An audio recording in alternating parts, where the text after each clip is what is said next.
Fala, gurizadinha, tudo certo com vocês? Chegando aqui no dia seguinte do jogo da Seleção Brasileira na Copa América, porque é o que temos feito de cobertura de Copa América por aqui, é basicamente jogos da Seleção Brasileira e basicamente do dia seguinte, porque os jogos são na madrugada aqui na Espanha, então quando termina o jogo vou dormir, de manhã faço uma pequena reflexão sobre o que eu vi e depois eu gravo o vídeo aqui. Se vocês estão por aqui e ainda não estão inscritos aqui no canal, se inscrevam para ajudar o canal a crescer. Sempre deixa aquele like, porque o vídeo é distribuído para mais pessoas interessadas no tema. E os comentários por aqui. Vamos falar sobre o empate da seleção brasileira 1-1 com a Colômbia, lá nos Estados Unidos, o último jogo da fase de grupos do Brasil na Copa América e, portanto, selando a classificação da seleção brasileira em segundo lugar no grupo, o que fez com que o Brasil enfrente nas quartas de final simplesmente, para mim, a seleção que tem apresentado o melhor futebol nessa Copa América, que é o Uruguai. Eu tenho visto todos os jogos da seleção brasileira, tenho assistido alguns da Argentina e alguns do Uruguai, mas assim, nos pós-jogos, nos outros dias pela manhã. E o Uruguai, para mim, tá seguindo um pouco a linha do que a gente viu desde que o Bielsa assumiu o comando da seleção, tá jogando um futebol um pouco diferente, mas com a mesma contundência de sempre. Ou seja, para mim vai ser um adversário complicadíssimo para a seleção brasileira, ainda mais pelo momento da seleção brasileira e ainda mais por Dorival não poder contar com o Vinícius Júnior nessas quartas de final da Copa América. O Vini Júnior recebeu o cartão amarelo logo no início do jogo, e foi o terceiro amarelo na Copa América, portanto o Vini Júnior perde a partida das quartas de final. Já vou falar um pouquinho sobre o que eu faria sem o Vinícius Júnior, mas também o que eu acho que o Dorival vai fazer, que não acho que nos surpreenda muito. Bom, falando sobre o jogo contra a Colômbia é uma das melhores seleções da América do Sul, agora mesmo. É uma seleção que tenha muito claro ao que joga e cada jogador tem muito estabelecido e muito já integrado dentro do que tem que fazer na seleção, as funções que deve cumprir, né, dentro do esquema da seleção colombiana. Uma seleção que tem jogado para o James Rodrigues, o que tem beneficiado muito o principal jogador da Colômbia, porque ele continua sendo o principal gerador de futebol da Colômbia, né? A bola parada, que é um ponto importante dessa seleção colombiana, ela existe porque o James está ali, né? E já é um cara que já tem uma idade mais avançada, que, enfim, tem todos os poréns de estar jogando no futebol brasileiro e não render no São Paulo que rende na seleção da Colômbia. Mas na seleção ele está conseguindo ser arropado muito bem pelos companheiros e todas as pernas que o James já não coloca em campo, os outros jogadores colocam para que ele possa ter fazer o trabalho que ele tem que fazer, que é geralmente conseguir acertar cruzamentos na cabeça ou nos pés dos seus companheiros, que geram muitas ocasiões de perigo para a seleção da Colômbia. Acho que o desenho do jogo para a seleção brasileira poderia ter sido muito diferente caso o pênalti, que para mim foi pênalti no Vinícius Júnior, tivesse sido marcado. Eu não entendi nem por que o VAR não entrou, mas o VAR não entrou, o árbitro de campo não deu. E não foi considerado pênalti, o que pra mim foi pênalti. Acho que o desenho do jogo teria sido totalmente diferente se esse pênalti tivesse sido marcado. Independente do Brasil converter ou não.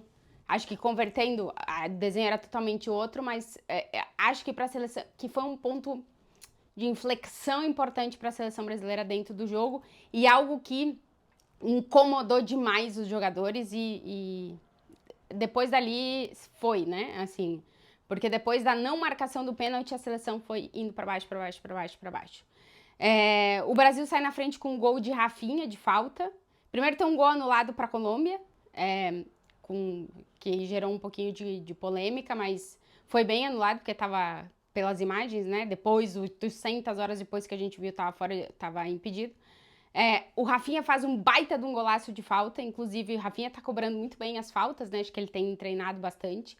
E é importante a gente voltar a fazer gol de falta, né? Fazia sei lá quanto tempo que o Brasil não fazia um gol de falta. Inclusive o Rafinha, no primeiro tempo, achei que foi o jogador que conseguiu entender melhor o que dava pra fazer no jogo, né? Acho que foi o que levou mais essa sensação constante de tentar criar algum tipo de perigo. Teve o gol de falta do Rafinha, e aí teve a não marcação do pênalti, que eu acho que é um ponto de flexão mal para a seleção brasileira, porque acho que dali, se estava tentando fazer alguma coisa, a partir dali vai, aí a Colômbia faz o gol de empate no final do primeiro tempo e o segundo tempo da seleção brasileira é muito ruim. É um Brasil que tem pecado pela falta de identificação ainda de exatamente ao que joga esse time, mas eu acho que muito passa por tá tendo dificuldade de conexão em geral, assim. A saída de bola da seleção brasileira muito mal, muito ruim. O Alisson, inclusive, errando saída de bola longa, que é uma coisa que ele faz até melhor que a saída de bola mais curta, assim. Muito mal. O Militão e o Marquinhos, que eu acho que vai ser aí a dupla de zaga, pelo menos parece ser estabelecida. Acho que o Militão entra um pouco fora da curva, porque acho que ele tá recuperando, né, o ritmo. O Militão, a gente precisa lembrar que não jogou praticamente toda a temporada com o Real Madrid. Tá pegando o ritmo. Ainda não tá 100%, acho que no jogo contra o Paraguai eles foram melhor, no jogo contra o Paraguai todo mundo foi melhor. Mas acho que o gol não é culpa exatamente dos zagueiros. Eu acho que quem estava mais aberto, marcando pela esquerda, era o Paquetá, mas também o Wendel não estava atento ao jogador da Colômbia que entrou sozinho na área, né? Tem sido um problema dessa seleção brasileira a desorganização defensiva na hora em que o rival tá criando mais perigo, assim, né? Porque na hora da saída de bola, a organização defensiva, ela tá ali, e o Brasil tá tendo muita dificuldade na saída de bola, não consegue criar, então é bola longa sempre para sair a bola, e aí acaba às vezes perdendo na frente no duelo do atacante com o defensor. Mas para mim ainda o ponto crucial da seleção brasileira é o meio de campo. Ontem para a Colômbia a gente foi totalmente dominado no meio de campo, assim, o meio de campo da seleção brasileira não conseguiu primeiro ser contundente o suficiente para cortar jogadas do rival. Assim, a gente tá jogando com 2 volantes, as substituições que o Dorival fez foi em cima dos volantes e os volantes não estão conseguindo entregar o que um volante tem que fazer, que é cortar a jogada. Tem que cortar a jogada do rival, tem que interceptar, tem que desarmar, tem que impedir que progresse. Não estamos conseguindo fazer. Se não dá para fazer isso, tem que construir, né? E também não tô conseguindo construir. Então eu acho que o sistema de jogo, eu acho que e até falei isso no vídeo passado, o Dorival adota tentando dar mais protagonismo aos nossos principais jogadores que são do sistema ofensivo, né? Nesse caso foi Rafinha, Rodrigo e Vinícius. Acho que nenhum deles brilhou, acho que não foi o bom jogo de nenhum deles. Assim, o Rafinha acho que ainda no primeiro tempo conseguiu render mais, mas porque a bola também não chegava, e quando ela chegava de uma forma ruim, né? O Vinícius Júnior, geralmente no Real Madrid, ele tem uma média de, sei lá, 70 intervenções no jogo, toques na bola, participação, né? Com a bola no pé. Algo com a bola no pé, 70. No jogo ontem da seleção, eu não sei se ele deu 20 toques, 30 toques na bola, assim, muito, muito menos. E aí não é culpa só do Vinícius, né? É culpa que a bola não chega nele. Mesma coisa o Rodrigo. Talvez o jogo contra a Colômbia, que o Brasil se dedicou mais a marcar do que a criar, e ainda assim marcou mal, né? A marcação não foi boa. O jogo foi truncado, o jogo foi tenso, tudo isso. A seleção da Colômbia foi contundente em absolutamente todos os duelos do minuto 1 ao 90 e a gente não conseguiu ser. E isso é chave no futebol de hoje, contundência em duelos, tem que ganhar duelo, tem que ganhar a bola, tem que roubar a bola, tem que desarmar, tem que interceptar. Acho que falta esse tipo de intensidade na constância de fazer isso, que acho que a Colômbia conseguiu fazer muito melhor que o Brasil. E conexão do meio de campo, da defesa com o meio de campo, a bola não saía da defesa, o Brasil ficava tocando na defesa porque não conseguia desafogar, não conseguia atacar. O meio de campo desconectado da defesa e desconectado do ataque. E o ataque com dificuldades de conseguir pegar a bola para construir alguma coisa, né? Para finalizar, para fazer alguma coisa.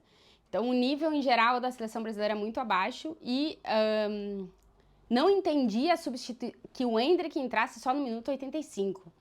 Num jogo em que tu precisa vencer para fugir do Uruguai, porque agora a gente vai ter que enfrentar o Uruguai, e podia ter sido o Panamá nas quartas de final, sem o Vinícius Júnior, que talvez a gente tivesse mais possibilidades de não encontrar ainda, porque eu acho que a seleção brasileira na Copa América não vai encontrar o seu melhor nível, e é evidente, o trabalho do Dorival tem 3 meses, se a gente for comparar com outros trabalhos da Copa América são anos, não vai encontrar o seu melhor nível. De repente, ter um rival não tão complicado como o Uruguai nas quartas possibilitaria ter mais jogos para preparar, talvez, conseguir chegar numa semi. Agora já vai encontrar o Uruguai nas quartas. Com a urgência de vencer o jogo para fugir do Uruguai nas quartas, Não entendo o Endrick não ter entrado antes. É uma opção que a gente tem quando não tá conseguindo encontrar nada, que pelo menos a bola que cair nele, ele vai tentar finalizar no gol, né? Então, acho que não entendi, as substituições do Dorival foram todas mais do mesmo, assim, não foi mesmo para mudar o jogo.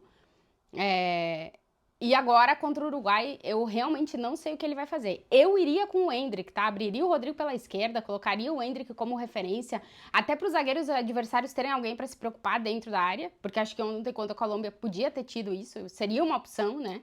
Diferente do que a gente estava vendo no jogo. Não foi a ideia do Dorival. Acho que o Paquetá precisa entrar no jogo, porque no final das contas é ele que é o cara que pode fazer essa conexão, que os volantes claramente não estão conseguindo ser construtivos, da conexão do meio com o ataque. Ontem ele estava com risco de ficar fora do próximo jogo, o Dorival tirou ele, colocou o Andrés, que também não conseguiu render ali naquela posição. Então, realmente o Brasil, assim, é óbvio que está em fase de uma nova coisa, né? O Dorival assumiu agora em março, foi março, fevereiro, março. O Brasil está construindo outra coisa, o foco está na Copa do Mundo de 2026, mas fazer a Copa América que o Brasil está fazendo, com os jogadores com a individualidade que eles chegam, que muitos vieram de uma muito boa, uma ótima temporada com seus clubes, realmente chama muita atenção, né? A gente tá vendo isso na Euro também, tem muito jogador que não tá conseguindo render na seleção o que rende no clube, mas na seleção brasileira eu acho que o problema ainda é maior, né? Porque como a gente não sabe muito bem o que a gente quer fazer, como é que a gente quer jogar, e a gente não tá encarando os rivais com o que os rivais estão fazendo. Ontem a Colômbia fez tudo melhor que o Brasil no jogo, né? Não tá conseguindo contrarrestar isso, também tá complicado, tá difícil. E agora, repito, a gente vai enfrentar o Uruguai, que é uma seleção que pra mim joga uma das melhores seleções sul-americanas agora mesmo. Na Copa América vai somando vitória atrás de vitória, tem uma defesa muito sólida e um ataque que complica muito as defesas rivais. O Brasil vai precisar melhorar muito para poder competir com o Uruguai nas quartas de final. É impossível? Óbvio que não é impossível, a gente está falando de futebol que um dia ruim de um time ou de vários jogadores complicam e o Uruguai pode se complicar. Mas vendo o que a gente já viu na Copa América, a seleção do Uruguai entra como favorita contra o Brasil agora mesmo. É óbvio que a gente joga uma pressão muito grande sobre a seleção brasileira, porque a gente quer ver a seleção brasileira entregar tudo, né? A gente também precisa entender um pouco que são processos, tá começando um novo trabalho. A gente ficou realmente muito animado com o que a gente viu aqui na Europa, no jogo contra a Inglaterra, no jogo contra a Espanha. Só ver o que a Espanha tá fazendo na Eurocopa para ver como foi importante aquele 2-2 do Brasil. Mas acho que ficou naqueles dois jogos. Depois o Brasil não conseguiu mais entregar boas atuações, boas ideias de jogo, individualidades destacando, assim, muito, muito, muito. No último jogo contra o Paraguai, acho que o Vinícius conseguiu ser esse cara, mas, assim, não tá sendo constante, né? E aí complica, e aí a gente fica na dúvida, e aí a gente dá um desânimo, né? Mas, enfim, vamos ver o que vai ser o jogo no sábado contra o Uruguai. Vai ser um adversário muito difícil, vai ser uma partida muito difícil para a seleção brasileira. Eu não tô colocando altas expectativas. Acho que se o Brasil conseguir se organizar, assim, ter uma ideia clara do que quer fazer, tentando contrarrestar as poucas debilidades que talvez essa seleção uruguaia tenha, acho que dá para fazer, mas o Dorival vai precisar estar atento no adversário também. Olhar a seleção do Uruguai, ver os pontos que dá para o Brasil machucar e explorar isso. Aí acho que o Brasil tem alguma possibilidade, mas a verdade é que o Uruguai, nesse momento, está fazendo uma melhor Copa América, tem um trabalho, a verdade, de mais de um ano já com o Bielsa e tá mais pronto nesse momento para disputar de verdade umas quartas de final da Copa América, que é a seleção brasileira. Futebol é futebol e já veremos o que vai acontecer, quem é que o Dorival vai escolher pro lugar do Vinícius Júnior. Eu acho que não vai ser o Endrick, eu iria com o Endrick, mas eu acho que não vai ser. E toda a sorte do mundo e provavelmente volte aqui para fazer um vídeo depois dessas quartas de final, estando o Brasil classificado ou não estando classificado. Já veremos, porque vai ser sábado, domingo de madrugada aqui para mim. Gente, se vocês chegaram até aqui, se inscreva no canal, deixa o like, os comentários por aqui. Um beijo para vocês, até o próximo vídeo.